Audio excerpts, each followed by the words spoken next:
अगर आपकी वाणी अच्छी है तो आप हर व्यक्ति को, चाहे वह कितना भी बुरा हो, उसको भी आकर्षित आसानी से कर लोगे। जो वाणी हमें ऊपर वाले ने अच्छे शब्द बोलने के लिए दी है, उस वाणी का हम दुरुपयोग करते आ रहे हैं। उस वाणी का सदुपयोग कैसे करना है और इसके पीछे का एक प्राचीन रहस्य क्या है, वही हम आज के इस वीडियो में कहानियों के माध्यम से जानेंगे। तो बिना देर किए चलिए उन कहानी की शुरुआत करते हैं। पहली कहानी, विश्वास की शक्ति कहानी। एक गांव में पति पत्नी रहते थे। पति का नाम शेखर और पत्नी का नाम सविता था। शेखर खेती करके और सविता सिलाई बुनाई से कुछ पैसे जोड़ती थी। दोनों एक दूसरे पर बहुत अधिक विश्वास करते थे। दोनों हर रोज खुशी खुशी से अपना काम करते थे और 2 वक्त का खाना खाते और शांति से सो जाते थे। उनके पड़ोस में किशन नाम का व्यक्ति रहा करता था। वह कुछ काम नहीं करता था और पूरा दिन दारू पीकर पड़ा रहता था। वह शेखर और सविता को पसंद नहीं करता था और उनके बीच में दरार डालना चाहता था। वह शेखर के कान भरता रहता था। उससे कहता कि जब तू काम पर चला जाता है तब तेरे पीछे से घर में कौन कौन आता है तुझे पता भी नहीं है। शेखर ये सब बातें मानने को तैयार नहीं था। सविता को 3रा महीना चल रहा था। किशन को जब ये पता चला तो उसने शेखर को कहा कि यह बच्चा किसी और का है। ये बात सुनकर शेखर के मन में अशांति हो गई। वह न चाहते हुए भी किशन पर भरोसा कर रहा था। वह सविता से बहुत प्यार करता था तो उसे जरा भी नाराज नहीं करना चाहता था। किशन के कहने पर वह एक दिन काम पर निकला और किशन के घर में जाकर छुप गया। तभी एक आदमी उसके घर में गया और कुछ समय से बाहर निकला। कुछ देर बाद दूसरा आदमी उनके घर में गया और कुछ समय बाद बाहर आया। ऐसा पूरा दिन चलता रहा। शेखर ने शाम होते ही घर में प्रवेश किया। उसने सविता से उसका हालचाल पूछा। सविता ने हालचाल बताया और कुछ भी बात नहीं बताई। दोनों ने साथ में भोजन किया और सो गए। शेखर की मन में अब शंका का कीड़ा रेंग रहा था। वह दूसरे दिन फिर से किशन के घर जाकर छुप गया। फिर से दूसरे दिन में वही हुआ। कई आदमी उनके घर में आते जाते रहे। शेखर की शंका अब आग का रूप ले चुकी थी। वह शाम को फिर से घर आया। उसने सविता का हालचाल पूछा। गोरी ने फिर भी कुछ नहीं बताया। शेखर ने सोने की 1000 कोशिश की लेकिन उसकी नींद उड़ चुकी थी। यह खुद को ही कोस रहा था कि उसने सविता को काम करने की इजाजत ही क्यों दी। अब तो उसे अपनी पत्नी के साथ साथ बच्चे से भी नफरत होने लगी। दूसरे दिन शेखर बिना कुछ बोले घर से बाहर निकल गया। शाम को जब वह घर वापस आया तो सविता किसी आदमी के साथ बरामदे में हंसकर बात करती हुई नजर आई। उसका गुस्सा 7वें आसमान पर चढ़ गया और सीधा घर में घुसा और सविता को थप्पड़ मार दिया और बहुत कुछ उल्टा सुल्टा सुना दिया। बच्चे के बारे में भी। सविता को यह सब सहन नहीं हुआ और वो बिना कुछ बोले घर से चली गई। अगले दिन शेखर ने आसपास में कह दिया कि सविता की तबीयत रात को खराब हो गई थी। इसी वजह से वह मायके गई है। 1-2 दिनों में आस पड़ोस से वही लोग जो उसके घर में आते जाते थे, वो लोग आकर के सविता के बारे में पूछने लगे। शेखर के पूछताछ करने पर पता चला कि सविता पीछे बरामदे में मिट्टी के मटके में ठंडा पानी पेड़ों की छांव में रखती थी। सामने फैक्ट्री के मजदूर काम से थक जाने पर उनके घर पर ठंडा पानी पीने आया करते थे। अब शेखर को पछतावा होने लगा। उसने अपनी बीवी को ढूंढने की बहुत कोशिश की लेकिन सविता का कोई पता नहीं चला। शेखर पागल हो गया था।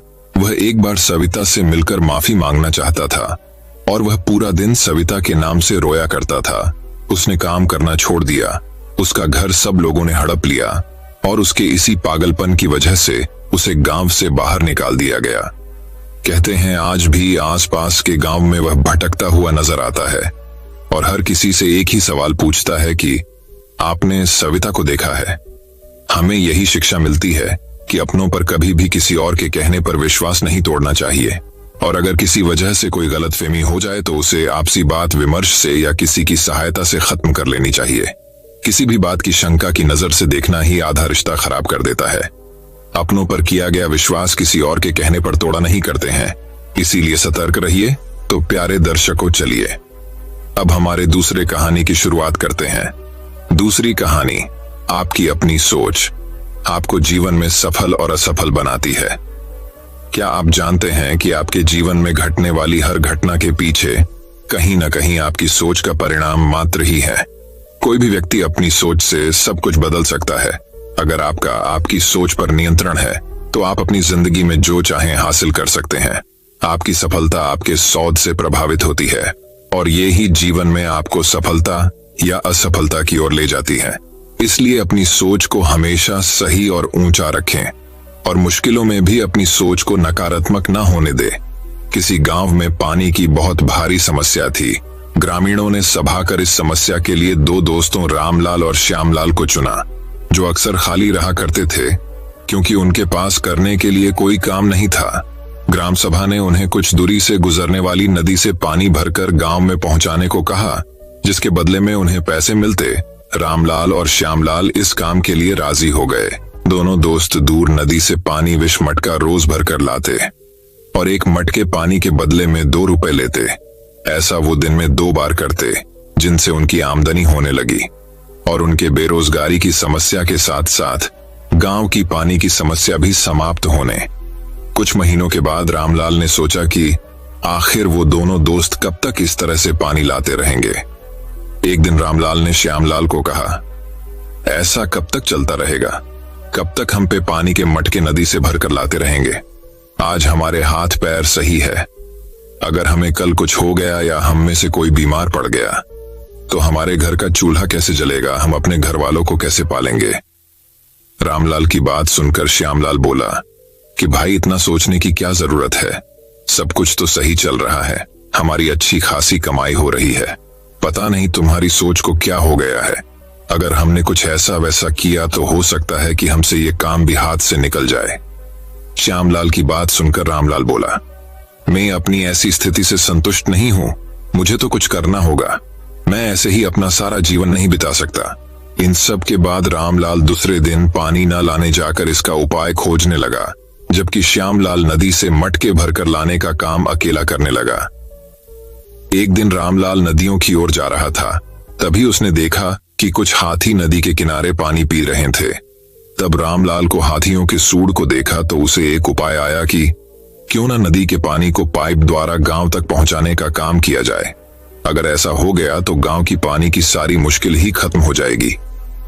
उसने पाइप लगाने का तरीका ढूंढकर इस काम को करने लगा। रामलाल के सामने 1000 मुसीबतें आई, पर उसने हार नहीं मानी। कुछ ही महीनों के लगातार मेहनत से उसने नदी से गांव तक पाइप लगाकर पानी गांव तक पहुंचा दिया। जब वह गांव में ही लोगों को 1 रुपए में 1 घटका पानी देने लगा। ऐसा करके रामलाल एक दिन में हजारों मटके पानी बेचने लगा। कुछ ही समय बाद वह अपने पूरे इलाके का सबसे अमीर व्यक्ति बन गया। श्यामलाल, जो उसका दोस्त था, उसे अब अपनी गलती का एहसास होने लगा, क्योंकि रामलाल के सोचने के अलग तरीके ने उसे अमीर व्यक्ति के साथ ही सफल आदमी भी बना दिया। जबकि दूसरी ओर श्यामलाल अपनी सोच के चलते बेरोजगार और असफल इंसान बन गया। उसे अपनी सोच पर पछतावा हो रहा था। दोस्तों, इस कहानी के जरिए हमारा आपको यही बताने का प्रयास है कि हमारी सोच ही हमारे आने वाले जीवन में हमें सफलता या असफलता देती है। आज के समय में अधिकतर लोगों की सोच छोटी होने या सही नहीं होने के कारण जब उन्हें निराशा मिलती है तो वो उससे समझौता कर लेते हैं। सोच के कारण ही निराशजनक जीवन के साथ और असफलता का डर उन्हें अपने जीवन में आगे बढ़ने का कोई निर्णय नहीं लेने देता। कभी भी पैसों के पीछे मत भागिए, बल्कि अपने काम को बेहतर और बड़ी सोच के साथ बेहतर तरीके से करने का सोचिए। अगर आपका काम बढ़ने लगा तो पैसा अपने आप आपके पीछे आएगा। तो प्यारे दर्शकों, चलिए अब हमारे तीसरी कहानी की शुरुआत करते हैं। तीसरी कहानी परोपकार का हीरा। बहुत समय पहले की बात है। एक आरष्य अपने गुरुकुल में छात्रों को शिक्षा प्रदान किया करते थे। उनके गुरुकुल में बड़े बड़े राजा महाराजाओं के पुत्र और साधारण परिवार के लड़के भी पढ़ा करते थे। कुछ शिष्यों की शिक्षा आज पूरी हो रही थी और सभी बहुत खुश थे कि आज वह काफी साल बाद अपने घर लौटेंगे। तभी आरशी की तेज आवाज कानों में पड़ी। सभी शिष्य बाहर मैदान में एक जगह इकट्ठे हो जाए। सभी शिष्य एक जगह इकट्ठे हो गए। आरशी बोले, प्रिय शिष्य, आज इस गुरुकुल में तुम्हारा आखिरी दिन है और मैं चाहता हूं यहां से जाने से पहले आप सभी एक अंतिम परीक्षा दें। इस परीक्षा में एक दौड़ होगी। यह दौड़ काफी कठिन होगी।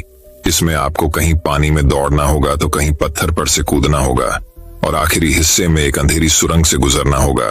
तो क्या आप सब तैयार हैं? हाँ, हम सब तैयार हैं। शिष्य एक ही आवाज में बोले। दौड़ शुरू हुई, सभी तेजी से भागने लगे।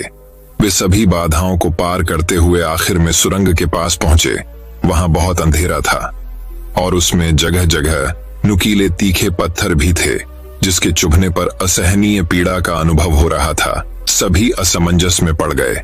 जहां अभी तक दौड़ में सभी एक समान व्यवहार कर रहे थे, वहीं अब सब अलग अलग बर्ताव करने लगे। खैर, सभी ने जैसे तैसे दौड़ को पूरा किया और ऋषिवर के समक्ष इकट्ठे हुए। ऋषि ने कहा, मुझे एक बात बताओ कि मैंने देखा कि कुछ लोगों ने यह परीक्षा बहुत जल्दी पूरी कर ली और कुछ लोगों ने बहुत अधिक समय लिया। ऐसा क्यों? एक शिष्य बोला, गुरुजी, हम सभी शुरुआत में लगभग साथ ही दौड़ रहे थे, लेकिन सुरंग में पहुंचते ही सारी स्थिति बदल गई। कोई संभल कर आगे बढ़ रहा था, कोई दूसरे को धक्का देकर आगे निकल रहा था, कुछ बीच बीच में सहायता भी कर रहे थे और कुछ तो ऐसे भी थे जो पैरों में चुभ रहे छोटे छोटे पत्थरों को उठाकर अपने जेब में रखकर रास्ता पूरा करे, ताकि बाद में आने वाले लोगों को दर्द ना सहना पड़े। इसीलिए हम सब ने अलग अलग समय में दौड़ को पूरा किया। ठीक है, जिन लोगों ने पत्थर उठाए हैं वह लोग मुझे पत्थर दिखाएं। ऋषि ने आदेश दिया। यह सुनते ही कुछ शिष्य जो पत्थर लाए थे वह पत्थर निकालने लगे। पर यह क्या? जिन्हें वे पत्थर समझ रहे थे वे बहुमूल्य हीरे थे। सभी आश्चर्य में पड़ गए और आर्षि की तरफ देखने लगे। आर्षि बोले, मैं जानता हूं कि आप लोग इन हीरों को देखकर आश्चर्य में पड़ गए हो। दरअसल इन्हें मैंने ही उस अंधेरी सुरंग में रखा था और यह दूसरों के विषय में सोचने वाले शिष्यों को मेरी तरफ से इनाम था। शिष्यों, यह दौड़ जीवन की भागम भाग को दर्शाती है। हर कोई कुछ न कुछ पाने के लिए दौड़े जा रहा है, पर लास्ट में वही सबसे ज्यादा समृद्ध होता है जो इस भागम दौड़ में भी दूसरों के बारे में सोचने और उनका भला करने में कभी भी पीछे नहीं हटता। तो यहां से जाते जाते इस बात को गांठ बांध लो कि आप अपने जीवन में सफलता की इमारत को खड़ा करें, लेकिन उसमें चलाई और परोपकार की ईंट लगाना कभी ना भूले। वही सबसे अनमोल संपत्ति होगी। इस कहानी से हमें यही शिक्षा मिलती है कि जीवन की भाग दौड़ में हम आगे निकलने का तो सोच लेते हैं, पर साथ वालों के बारे में कभी नहीं सोच पाते हैं। इसलिए जीवन में अगर आगे बढ़ना है तो साथ वालों का भी भला सोचो। कभी भी किसी को धक्का देने से या पीछे धकेलना से आप आगे तो बढ़ जाएंगे, लेकिन लाइफ में कभी ऊपर नहीं हो पाएंगे। अगर जिंदगी में ऊपर उठना है तो दूसरों को साथ लेकर चलो या दूसरों के बारे में भी अच्छा सोचो। यह कहानी हमें जिन हीरो के बारे में बता रही है वही हीरा हमारी जिंदगी का इनाम होता है। तो हमें हमेशा दूसरों के बारे में सोचना चाहिए और कभी भी किसी के बारे में गलत नहीं सोचना चाहिए। यही हमारी जिंदगी की अनमोल संपत्ति है। तो दर्शकों, चलिए अब हमारे चौथी कहानी की शुरुआत करते हैं। चौथी कहानी, खुद पर यकीन करें। आज की कहानी है दो बच्चों की जो एक गांव में रहते थे। इनमें से एक 6 साल का था और एक 10 साल का था। दोनों बहुत अच्छे दोस्त थे, बिल्कुल शोले के जय और वीरू जैसे। दोनों हमेशा साथ साथ रहते हैं, साथ साथ खेलते, साथ साथ खाते थे और साथ साथ ही पूरा दिन रहते थे।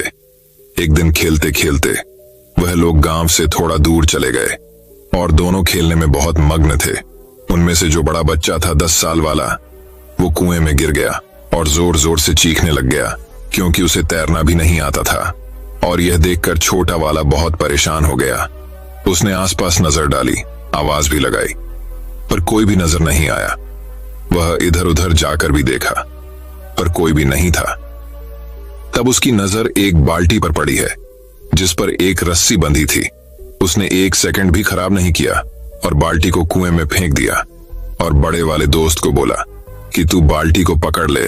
छोटा वाला बच्चा रस्सी को खींचता रहा और अपनी पूरी जान लगा दी और यह सोच लिया कि तब तक खींचूंगा जब तक मेरे दोस्त की जान ना बच जाए। वह छोटा सा 6 साल का और वह बड़ा 10 साल का। बहुत मुश्किल था, पर आखिरकार उसने अपने दोस्त को बचा ही लिया। जब वह बाहर निकला तो दोनों गले मिले और काफी खुश हो गए। एक दूसरे को देखकर उनको साथ में डर भी लग रहा था कि अब घर जाएंगे तब पिटाई भी होगी। दोनों गांव की तरफ निकल गए और गांव पहुंचकर सबको पूरी बात बता दी, पर किसी ने भी उन दोनों की बातों में विश्वास नहीं किया क्योंकि 6 साल वाले बच्चे में इतनी भी जान नहीं थी कि वह पानी की भरी बाल्टी भी उठा ले, जो इतने बड़े बच्चे को बाल्टी के साथ बाहर खींच ले। यह तो बहुत दूर की बात है। एक आदमी था उस गांव में, उसने विश्वास कर लिया। इन दोनों की बात पर उस आदमी का नाम रहीम था। सब लोग प्यार से रहीम चाचा कहते थे। वे गांव के सबसे समझदार बुजुर्ग थे। सब गांव वालों को लगा कि अगर रहीम चाचा बोल रहे हैं तो इस बात में कुछ तो सच्चाई जरूर है। सब लोग मिलकर रहीम चाचा के पास गए और बोले, चाचा हमें तो कुछ समझ आ नहीं रहा, ये बच्चों क्या कह रहे हैं, आप ही बता दीजिए। इसमें जितनी सच्चाई है और ऐसा कैसा हो सकता है कि ये छोटा सा बच्चा इतने बड़े बच्चे को कैसे कुएं से खींचकर बाहर निकाल दें। रहीम चाचा को हंसी आ गई और बोले कि मैं क्या बताऊं, बच्चे बता तो रहे हैं कैसे उसने बाल्टी कुएं में फेंकी और उसके दोस्त ने बाल्टी को पकड़ा और रस्सी को खींचा और खुद के दोस्त को बाहर निकाल लिया। सब लोग बोले, सवाल ये नहीं है ये कैसे कर पाया, सवाल ये है कि वह क्यों कर पाया, उसके पास इतनी ताकत कहां से आई। रहीम चाचा बोलते हैं, जिस वक्त बच्चे ने ही ये किया उस वक्त उस जगह पर दूर दूर तक कोई भी नहीं था ये बताने वाला कि तू ये नहीं कर सकता है। एक व्यक्ति कितना ताकतवर है यह वह खुद भी नहीं जानता है। लेकिन यह बात जरूर है कि अगर कोई कह देता है कि तुम में ताकत नहीं है तो वह व्यक्ति सिर्फ जीरो है। इसमें कभी भी हीरो बनने जैसी ताकत नहीं आ सकती है। तो इसीलिए हमेशा खुद की सुनिए। आप कितने ताकतवर हैं या आप कितने समझदार हैं, आप में कितना दिमाग है, सब आप अपने आप सोचिए। अपने आप से डिसाइड कीजिए, किसी और की बातों में आकर। कभी भी अपने अंदर जो भी पॉजिटिव चीजें हैं उनको नेगेटिव मत होने दीजिए। हमेशा खुद पर यकीन करें, दूसरों से पहले। तो दर्शकों चलिए अब हमारे 5वीं कहानी की शुरुआत करते हैं। 5वीं कहानी, अपने गुस्से को काबू करो। एक गुरुकुल में नित्य ध्यान करने का नियम था। साधना करने के बाद अपनी प्रगति अपने गुरु को बतानी पड़ती थी। एक नए लड़के को ध्यान करने में बहुत मुश्किल हो रही थी। ध्यान के दौरान वह एकाग्र नहीं हो पा रहे थे। इस वजह से वह काफी नाराज था। उसके गुरु ने उससे पूछा, आखिर किस बात से नाराज हो? लड़के ने कहा, मैं जब भी साधना करता हूं कभी कभी कोई बात करने आ जाता है, कभी कभी कोई बिल्ली या अन्य जानवर आ जाता है। गुरु ने लड़के से कहा कि तुम अपने आसपास की हर चीज पर गुस्सा हो रहे हो, जबकि ध्यान का वास्तविक उद्देश्य गुस्से से बचना है। आपको अपने आसपास के लोगों, जानवरों और चीजों से परेशान हुए बिना ध्यान करने का तरीका खोजना होगा। फिर वह लड़का गुरुकुल के बाहर एक शांत जगह की तलाश में निकल पड़ा। उसने एक बहुत ही शांत नदी का किनारा देखा। वह वहीं अपनी चादर बिछाकर साधना करने लगा। जैसे ही उसने अपनी आंखें बंद की, उसे हवा के चलने की आवाज सुनाई दी तो वह नाराज हो गया। फिर जब पेड़ के पत्तों की आवाज आई तो उसे गुस्सा आ गया। जब भी चिड़ियों की आवाज आती तो वह उस पर गुस्सा करने लगता। उसने सोचा कि नदी के तट पर बड़ी अशांति है, क्यों न मैं नदी के बीच में जाकर साधना करूं। वह एक नाव में बैठ गया और नदी के बीच में चला गया और वहां उन्होंने ध्यान करना शुरू कर दिया। नदी के बीच में ध्यान करते हुए लड़का अच्छा महसूस कर रहा था। फिर वह रोज नाव में बैठकर नदी के बीच में जाकर साधना करने लगा। अब वह खुश था कि कोई उसे परेशान नहीं कर रहा था और वह ध्यान करने में सक्षम है। एक दिन नदी में ध्यान करते हुए उसने पानी के छींटे मारने की आवाज सुनी। जब उसने अपनी आंखें खोली तो उसने देखा कि एक बड़ी सी नाव उसकी ओर आ रही है। उसे बहुत गुस्सा आया। वह गुस्से से चिल्लाने लगा, अपनी नाव यहां मत लाओ, इसे मोड़ो। लेकिन उस नाव ने लड़के की नाव को टक्कर मार दी। लड़का था लाल पीला, लेकिन जब उसने उस बड़ी नाव में देखा वहां उसमें कोई नहीं था। तेज हवा के कारण वह नाव वहां आ गई थी और पानी के कारण। इतने में लड़के को फिर से अपने गुरु का प्रश्न याद आ गया, आप वास्तव में किससे नाराज हैं? लड़का समझ गया कि वह लोगों या परिस्थिति के कारण गुस्सा नहीं हो रहा है, बल्कि यह अपनी ही प्रतिक्रिया पर आ रहा था। इसके बाद लड़का फिर से गुरुकुल के अंदर साधना करने लगा, जहां पहले की तरह शोर शराबा होने लगा। लेकिन वह अब उस शोर को एक खाली नाव की तरह समझने लगा था। इस कहानी से हमें सीख मिलती है कि आपकी मर्जी के बिना कोई भी चीज आपको गुस्सा नहीं दिला सकती। अगर कोई चीज आपको गुस्सा दिलाती है तो उसे एक खाली नाव की तरह ट्रीट करें। तो दर्शकों चलिए अब हमारे छठी कहानी की शुरुआत करते हैं। छठी कहानी महात्मा गौतम बुद्ध की। बात उन दिनों की है जब उनकी उम्र हो चली थी, लेकिन तब भी वह गांव से गांव, शहर से शहर जाकर के प्रवचन और उपदेश दिया करते थे। एक दिन बुद्ध भगवान श्री कृष्ण के पास गए। एक दिन वे अपने शिष्य आनंद के साथ गांव से निकले थे और दूसरे गांव का रास्ता बड़ा लंबा था। चलते चलते थक चुके थे, उनकी उम्र हो चुकी थी, इसलिए चला भी नहीं जा रहा था। लेकिन अपने शिष्य आनंद को लगातार कह रहे थे कि कोई बात नहीं, पहुंच जाएंगे। वो लोग लगातार चलते रहे। शिष्य कुछ व्यक्ति खेत में काम करते दिखाई दिए। आनंद ने कहा कि भगवान पूछ लेते हैं कि कितना दूर और बचा है। तो उन्होंने कहा ठीक है। उस व्यक्ति से पूछा, बाबा जी कितना दूर और जाना है उस गांव के लिए? वो बोले बस 2 किलोमीटर और बचा है। भगवान गौतम बुद्ध उसकी तरफ देख करके मुस्कुरा दिए, वह भी उनकी तरफ देख करके मुस्कुरा दिया। उसके बाद में वहां से आगे बढ़ गए और 2 किलोमीटर शायद पार हो चुके थे। आनंद को थकान हो रही थी। उसने फिर से कहा कि रुक जाते हैं, पूछ लेते हैं किसी से और कितना जाना है। उन्होंने देखा कि एक बूढ़ी अम्मा सर पर लकड़ियां लेकर जा रही थी। उन अम्मा से पूछा कि माताजी गांव कितनी दूर है? माताजी ने कहा, अरे आप आ ही तो गए हो, बस 2 किलोमीटर और बचा है, लगभग पहुंच ही गए हो, अब ज्यादा दूर नहीं है। भगवान गौतम बुद्ध उनको देख करके हल्के से हंस दिए, वह भी उनकी तरफ देख करके हंस दी। अब की बार आनंद को और बुरा लगा कि यह क्या चल रहा है। भगवान गौतम बुद्ध ने कहा कि चलते रहते हैं, पहुंच जाएंगे, अब बहुत पास में है, अब तो हम पहुंचने वाले हैं, चलते रहते हैं। लगभग वह 2 किलोमीटर और निकल गए थे, थक करके चूर हो चुके थे। तभी उन्हें तीसरा आदमी दिखाई दिया। उस तीसरे आदमी से भी पूछा कि भाई साहब गांव कितनी दूर और बचा है? उसने भी यही कहा कि बस 2 किलोमीटर और बचा है, आप चलते रहो, बस आने वाला है, आप गांव शाम होने से पहले पहले पहुंच जाओगे।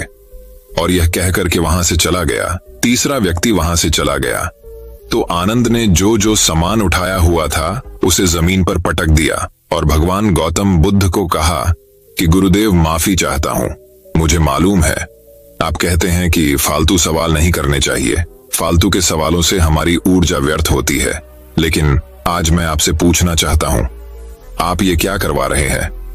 पहला वाला दिखा तो उसे देखकर क्या मुस्कुरा दिए, दूसरी फिर माताजी को देखकर आप हंस दिए। हर कोई हमसे कह रहा है किलोमीटर 2 किलोमीटर, पर गांव आने का नाम नहीं ले रहा है, आप ये क्या कर रहे हैं? मुझे इसका उत्तर दीजिए, मुझे जानना है और मुझसे अब चला नहीं जा रहा है। भगवान गौतम बुद्ध ने कहा कि शांत हो जाओ आनंद, मुझे मालूम है कि गांव अगले 2 किलोमीटर के बाद में भी नहीं आएगा, तुम्हें शायद याद नहीं, लेकिन मैं इस जगह पर पहले भी आया हूं और यह 20 किलोमीटर है। जब पहले वाले व्यक्ति ने जो खेत में किसान काम करा था उसने बताया था कि 2 किलोमीटर बचा है, तब भी मैंने कुछ नहीं कहा, मुझे मालूम था कि दूर है, इसीलिए मैं उनको देख करके मुस्कुरा दिया, वह भी मुझे देख करके मुस्कुरा दिए। उन्हें समझ में आ गया कि हम दोनों का काम एक ही है, दूसरों को लगातार प्रेरित करना। पिछले इतने सालों से लगातार लोगों को प्रेरित कर रहा हूं, प्रोत्साहित मोटिवेट कर रहा हूं कि आगे बढ़ो, मंजिल मिलेगी। दूसरी अम्मा जब मिली तो उन्होंने भी कहा कि 2 किलोमीटर और बचा, बस पहुंच गए। उन्हें भी देख करके मैं हंस दिया, क्योंकि वह भी समझ गई कि हम दोनों का काम है कि लोगों लगातार प्रोत्साहित करना।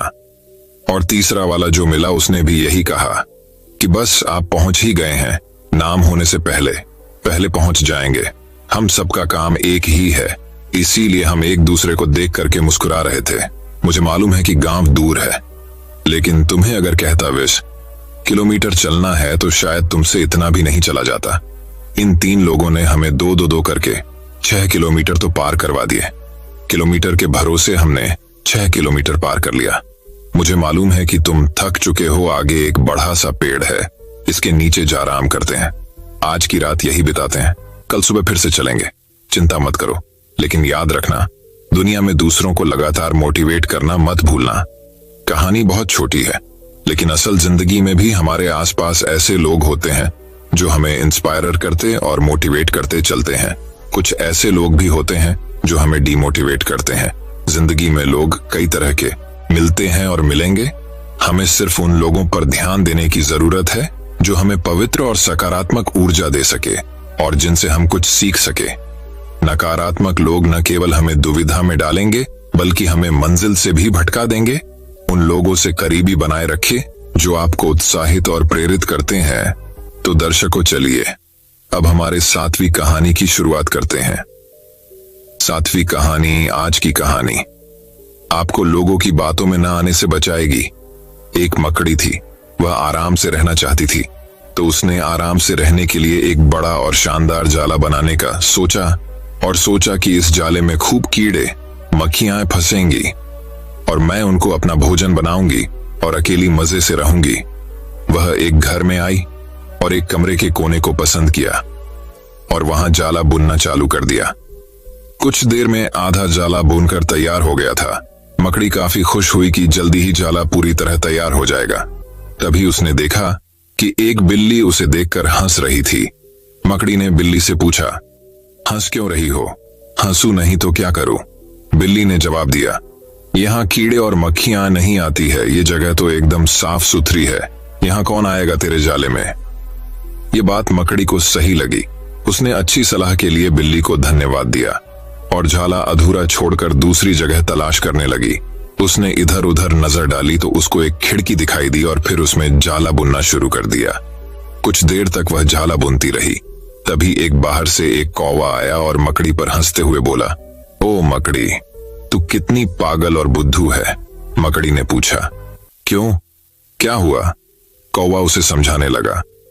अरे यहाँ तो खिड़की से तेज हवा आती जाती है, यहाँ तो तू अपने जाले के साथ ही हवा में उड़ जाएगी और ना रहेगा जाला और ना रहेगी तू।